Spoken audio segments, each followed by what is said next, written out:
Bagaimana saya bisa menjadi lebih besar? Perawatan pemanjangan penis, pertanyaan. Nomor satu yang saya terima di media sosial adalah bagaimana saya bisa menjadi lebih besar, lebih panjang, atau lebih berisi. Nah, hari ini saya akan menjawab pertanyaan-pertanyaan tersebut dan memberikan bukti di balik perawatan pemanjangan penis. Saya Dr. Nur Rahim, seorang ahli urologi dan ahli bedah. Panggul. Ahli urologi adalah dokter yang menangani saluran kemih genital baik secara medis maupun bedah. Jika Anda menyukai apa yang Anda lihat di sini, pastikan Anda berlangganan agar dapat melihat video baru setiap Senin. Jadi, tahukah kalian bahwa mereka melakukan survei terhadap 50.000 pria heteroseksual dan hasilnya 55% dari mereka tidak puas dengan penampilan penis mereka. Ketika mereka bertanya kepada pasangan para pria tersebut, 85% wanita puas dengan penampilan alat kelamin pasangan mereka. Namun pada akhirnya perasaan Anda tentang penampilan itu penting, tapi ada banyak masalah dengan hal itu karena pornografi telah mengaburkan batasan tentang apa yang sebenarnya normal. Jadi saya membuat video sebelumnya yang membahas tentang panjang penis rata-rata. Panjang penis rata-rata, jika Anda melihat semua data, kira-kira panjang penis rata-rata adalah sekitar 5,2 inci atau 30 cm dan normalnya panjang penis berada dalam rentang 2 standar deviasi dari angka tersebut. Jadi bisa lebih besar atau lebih kecil. Jadi yang dianggap abnormal dalam hal panjang yang terlalu pendek, yaitu yang kurang dari 29 inci atau 7 mm, dan itu disebut mikropenis. Mikropenis lazim ditemukan pada kurang dari 1%, tepatnya 0,4% populasi, sehingga sangat langka. Kondisi ini dapat disebabkan oleh sejumlah penyebab, termasuk kelainan bawaan, kelainan hormon, riwayat operasi atau kanker. Namun hari ini kita akan membahas orang-orang yang memiliki panjang penis normal. Memang benar bahwa sebagian besar orang yang khawatir dengan ukuran penis mereka memiliki panjang penis normal berdasarkan angka-angka ini. Tetapi masalahnya adalah sebagian besar pria dapat mengalami tekanan terkait gagasan bahwa penis mereka tidak sepanjang yang mereka inginkan. Dan ini adalah salah satu bentuk gangguan dismorfik tubuh yang sebenarnya punya istilah, yaitu kecemasan penis kecil. Bukan berarti mereka memiliki penis kecil, tetapi mereka memiliki kecemasan yang berkaitan dengan keyakinan bahwa ukuran penis mereka tidak cukup panjang.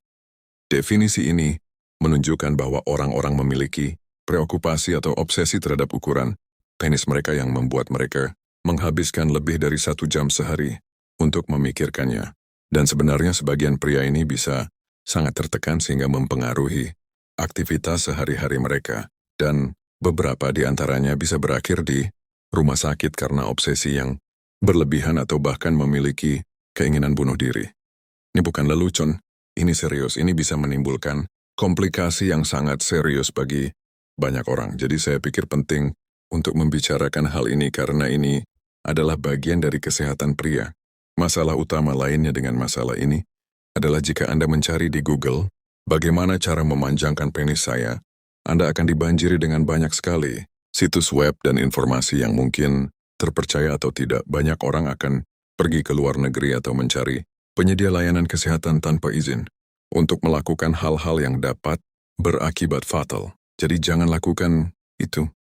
Carilah ahli urologi dan psikolog yang bereputasi baik untuk membantu Anda mengatasi masalah ini.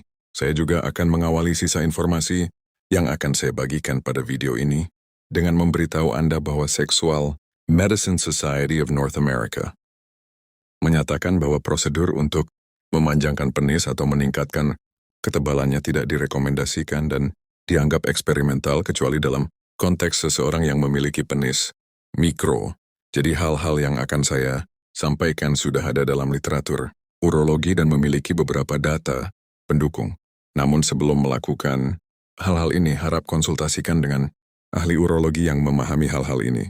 Sebagai peringatan, saya tidak membahas atau menawarkan perawatan untuk memperpanjang penis dalam praktik saya.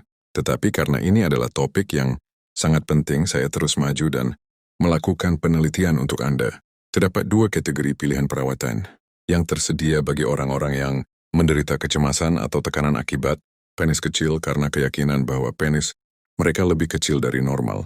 Bagi mereka terdapat perawatan non-bedah dan pilihan bedah yang telah dilaporkan dalam literatur. dimulai dengan perawatan non-bedah konseling psikologis. Ada beberapa langkah, kuesioner dan penilaian tervalidasi yang dapat dilakukan untuk membantu Anda memahami ukuran penis normal dan juga membantu Anda mengatasi beberapa perasaan cemas ini. Menariknya jika kita melihat orang-orang yang hanya menjalani konseling psikologis tanpa intervensi, lain sebagian besar pria tidak lagi ingin mencari perawatan lain baik non-bedah maupun bedah untuk menambah panjang penis mereka. Jadi ini penting, saya menyarankan siapapun yang menderita kecemasan untuk mencari perawatan psikologis guna membantu mengatasi kecemasan ini. Ada 3 pilihan non-bedah lainnya. 1 adalah pemanjang penis, 2 adalah alat ereksi vakum, dan 3 adalah perawatan suntik penis. Satu-satunya dari ketiga pilihan ini yang memiliki data yang menunjukkan bahwa perawatan tersebut benar-benar menghasilkan peningkatan ukuran penis, khususnya pemanjang penis. Alat pemanjang penis pada dasarnya adalah alat yang memiliki lubang tempat penis dimasukkan serta 2 batang logam di kedua sisinya dan lingkaran silikon di ujungnya untuk menahan kelenjar di tempatnya. Alat ini secara perlahan dan mekanis memberikan daya tarik pada penis untuk memperpanjangnya. Dan alat ini bekerja selama berbulan-bulan dan dengan banyak waktu yang didedikasikan setiap harinya. Dan ketika Anda melihat datanya, orang-orang yang secara religius menggunakan alat traksi penis, ini benar-benar mengalami peningkatan panjang penis. Dan mereka mengukur panjang penis mereka dengan panjang saat lembek serta panjang saat meregang. Lembek. Dalam urologi kami menggunakan panjang saat lembek untuk memperkirakan ukuran penis yang ereksi. Jadi panjang saat lembek sebenarnya telah dibandingkan dengan panjang saat ereksi. Dan terbukti sangat mirip untuk tujuan pengukuran. Jadi berapa hasil akhirnya setelah berbulan-bulan penggunaan setiap hari sekitar 2 cm memang ada peningkatan tetapi sangat-sangat kecil. Jadi Anda harus sangat patuh.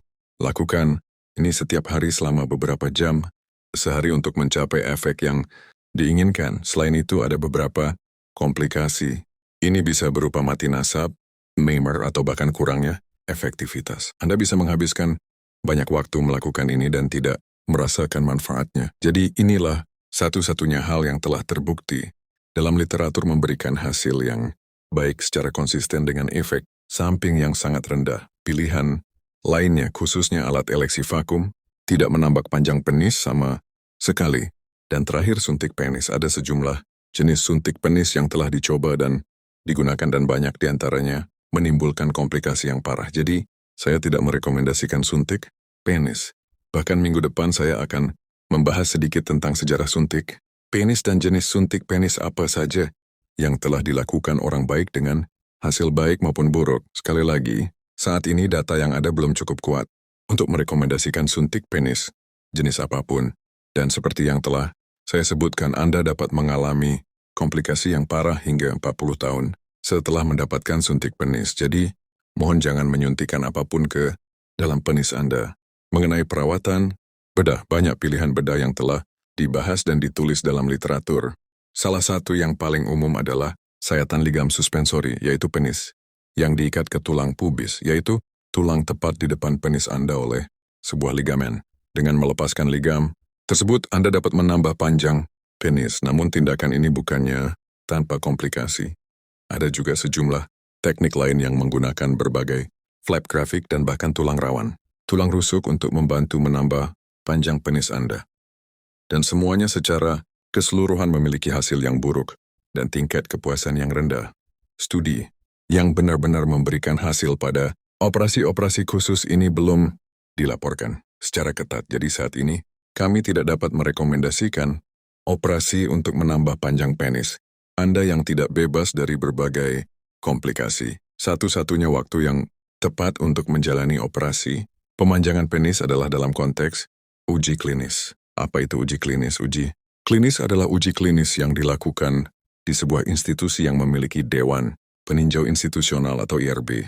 IRB memastikan bahwa setiap studi yang dilakukan di institusi tersebut aman dan etis untuk dilakukan pada pasien manusia. Mereka juga memastikan adanya pemantauan data dan cara untuk melaporkan kejadian tidak diinginkan yang terjadi selama uji klinis secara berkala sehingga hal-hal yang terjadi akibat operasi terdokumentasi secara akurat. Kemudian hal-hal tersebut dipublikasikan dalam literatur sehingga Anda bisa mendapatkan data yang benar, jelas dan lengkap dari studi yang dilakukan pada jenis operasi tertentu. Jadi kami sebagai ahli urologi bisa bilang, oke, ini sudah dilakukan pada 100 pasien dan hanya 10 di antaranya yang mengalami komplikasi dan itu ringan, dibandingkan dengan 20 di antaranya yang mengalami komplikasi parah dan ini tidak aman untuk dilanjutkan. Beginilah cara kami mulai melihat data secara ilmiah untuk memastikan hasilnya baik dan aman untuk dilanjutkan. Intinya tidak banyak yang bisa Anda lakukan untuk mengubah panjang penis. Yang diberikan, Anda bisa mendapatkan sedikit panjang penis dengan terapi, traksi penis dan hal itu telah terbukti dalam literatur. Namun ada banyak hal lain yang saat ini sedang diteliti dan tidak direkomendasikan untuk perawatan rutin. Menurut saya yang pertama dan terutama adalah mendapatkan perabatan dari seorang psikolog untuk mengatasi kecemasan ini sebelum melakukan sesuatu yang tidak dapat diubah lagi dan malah berakhir dengan sesuatu yang rusak, tidak berfungsi, dan lebih buruk dari kondisi semulanya.